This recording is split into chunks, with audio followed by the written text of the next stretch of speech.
3, 2, 1.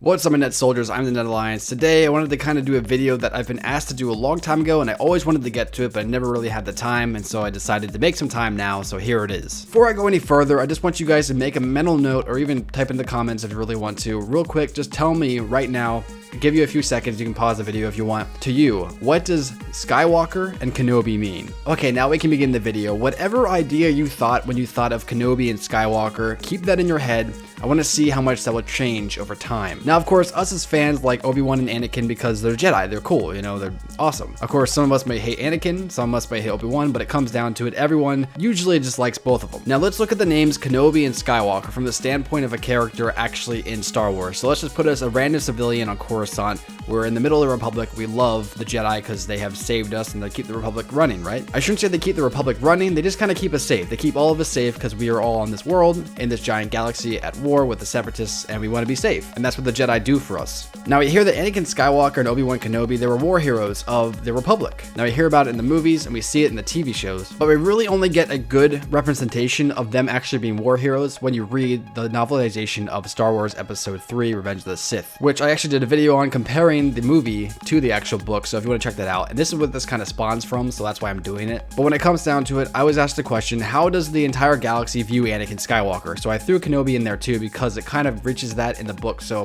I just kind of wanted to go over that line. So I actually pulled a part out of the novelization. I'm going to put it in the video right now, and essentially this is how the Republic, even the galaxy, views Anakin and Obi-Wan. So let's play it quick. The Supreme Chancellor is missing. Palpatine of Naboo, the most admired man in the galaxy, whose unmatched political skills have held the Republic together.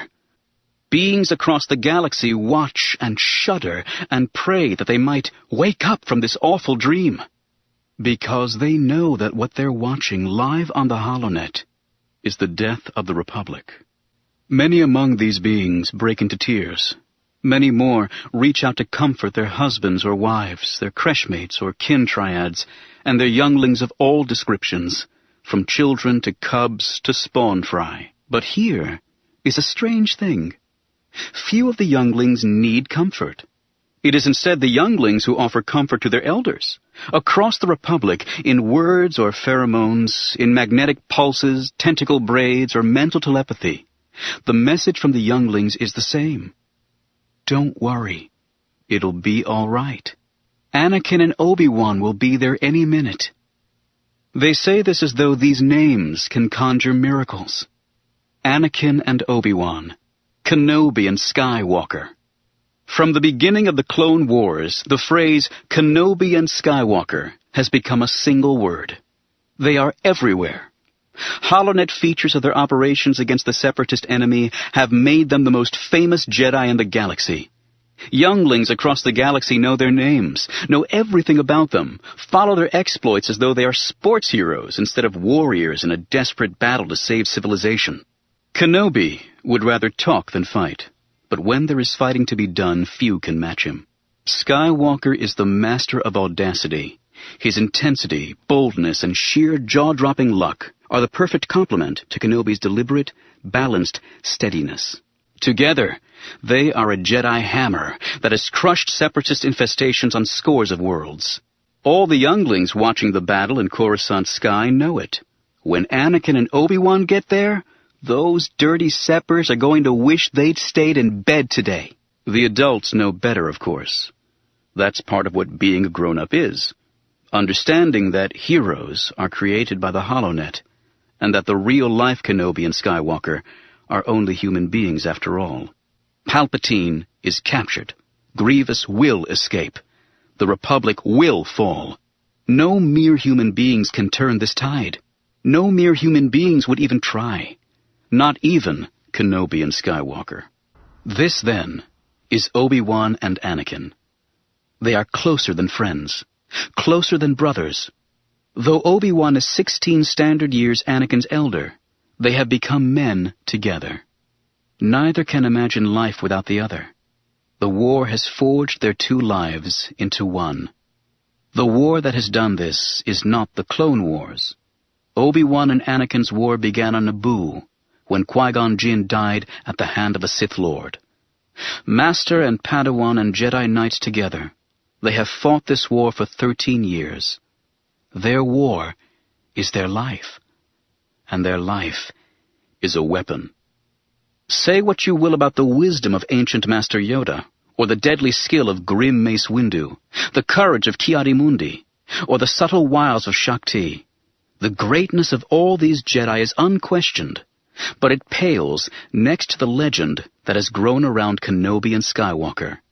They stand alone. Together, they are unstoppable, unbeatable. They are the ultimate go-to guys of the Jedi Order. When the good guys absolutely, positively have to win, the call goes out. Obi-Wan and Anakin always answer. Whether Obi-Wan's legendary cleverness might beat Anakin's raw power, straight up, no rules, is the subject of schoolyard fistfights, creche pool wriggle matches, and pod chamber stink wars across the Republic. These struggles always end somehow, with the combatants on both sides admitting that it doesn't matter. Anakin and Obi-Wan would never fight each other. They couldn't. They're a team. They're the team. And both of them are sure they always will be.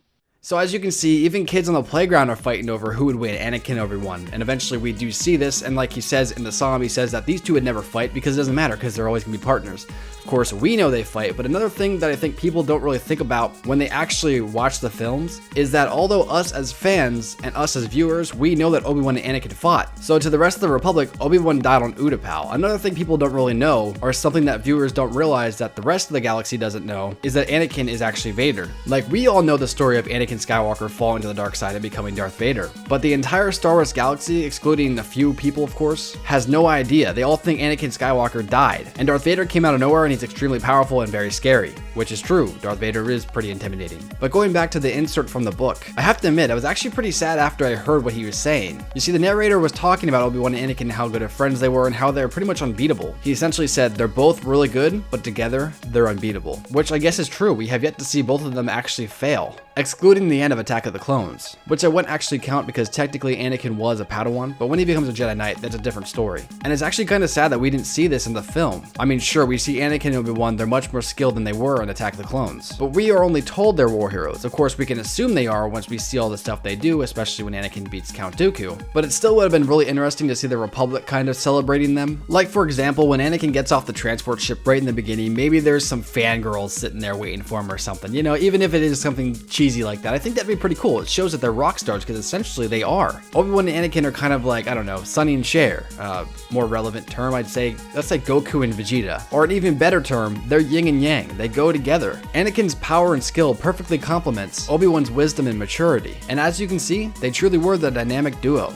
And like I said, although we could already assume this, hearing it in the narrator's words puts it in perspective and really shows just how sad the relationship ended. But I hope you guys enjoyed this video, a little more insight into the actual Star Wars universe. If you want to have more videos like this, let me know in the comments below. Please remember to like and subscribe for more videos, and until next time guys, I'll see you tomorrow. Peace.